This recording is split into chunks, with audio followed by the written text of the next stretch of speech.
na Pilipino. Sana naman kayong mga politiko, lahat kayo na mga buwaboy, buwaya sa kapal ng balat at baboy kung lumabaw ng pondo ng bayan, tigilan nyo na ang pangungurakot. Maawa naman kayo sa bansang Pilipinas na pag-iiwanan na po tayo.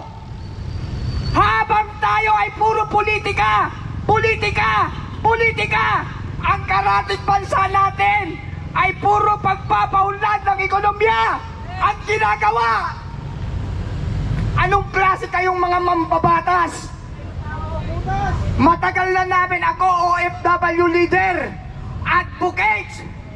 Matagal na namin pinapakiusap sa inyo na sana naman ang mga veteranong OFW ay bigyan ninyo ng pensyon.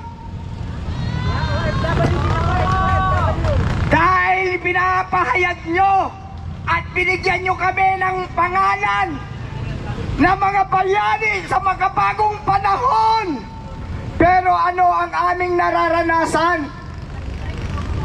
Pag-aalipusta, hindi pagbibigay ng sahod, at pagmamaltrato sa ating mga distress OFW.